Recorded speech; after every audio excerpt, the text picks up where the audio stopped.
Hi, welcome to another vlog. I really love doing these POV style vlogs because they show you real perspective of where I work, where I live. And for those you don't know, I live in Lahore, Pakistan, which is considered one of the top cities of the country. I live kind of a mixed lifestyle as a remote engineer, so sometimes I go out when I can, and sometimes I put long focus hours, but the ultimate goal is always the same, is that my productivity and my work should never be affected.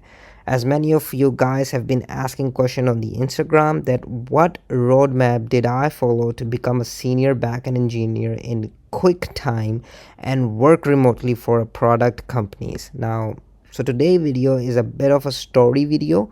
Now, first thing is these things might work for you and might not, but one thing is consistent is here is the learning, consistency and hard work. So we're not talking any lucks, we're actually talking real facts.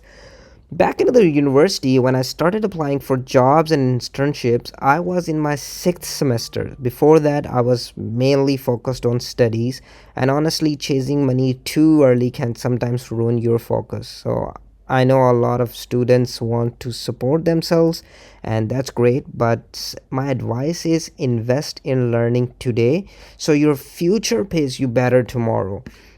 But one thing I did differently was taking final year project very seriously. Most students try to complete it to get their degree done, but we built something new. We built a proper product, deployed that, and it ended up getting the top position in the university exhibition.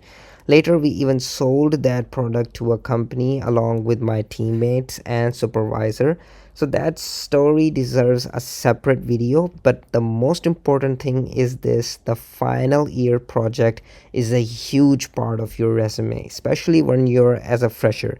Even today, when I interview junior engineers, I always ask about their final year project. When I was about to graduate, I had one goal. I should have a job offer before graduation. Now, here's something interesting that most of the students start looking for a job after their graduation. But I had the mind that I'm gonna look for the job when I was in my last semester, so I would have a job offer before graduation. Most of the job fairs never work for me. Most of them are just promotion events where companies grow their LinkedIn presence. I personally never reached a real offer through them. Instead, I focused on LinkedIn.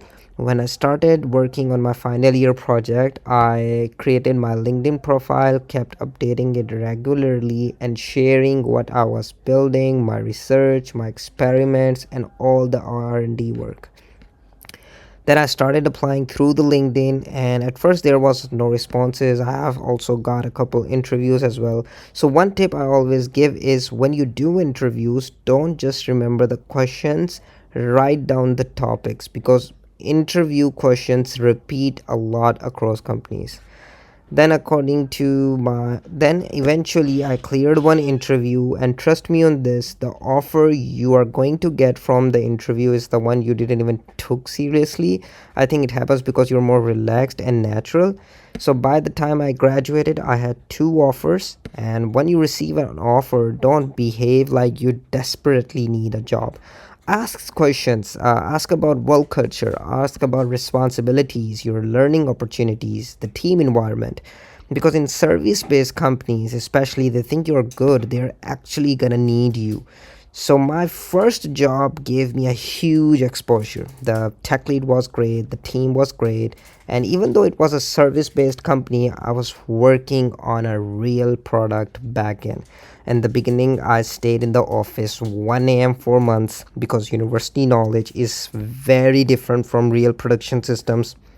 One thing my tech lead noticed early was I take ownerships, and today, as a senior engineer, I value that the most.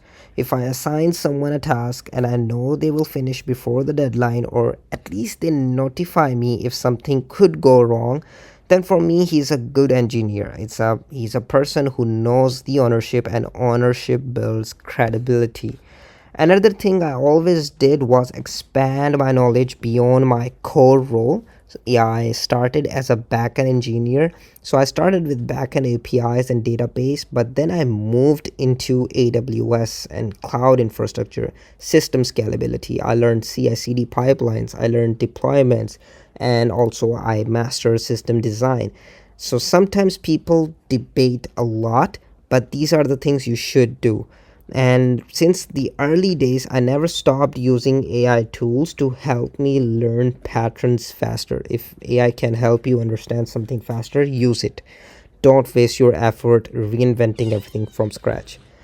Over time, I grew to this senior backend engineer, and today I work remotely for a UAE product company. I manage backend systems for US products as well, and I'm also a tech lead for a mobile application. So the journey is still continuing, but if I summarize the roadmap, is focus on early learning, then early money making.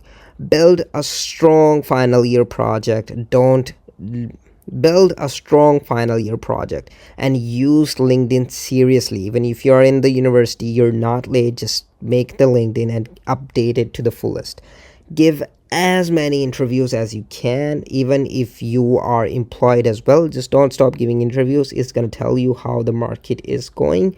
Take ownership in your job. So if you are employed, you need to have the credibility built within the company and expand your skill set beyond your role. Don't stop that. If you are the front engineer, you're going to center the div.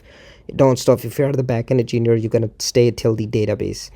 And most importantly, if you do that consistently, the consistency is going to beat luck. So everyone who's lucky from you, you're going to beat that with that consistency. If you enjoy this POV engineering journey, let me know in the comments. I am not too much of a great video editor, but I have really important knowledge to share with you guys. And maybe we'll do a face reveal as well at about 10k subscribers. Until then, I'll see you in the next vlog. Until then, make sure your status code is 200.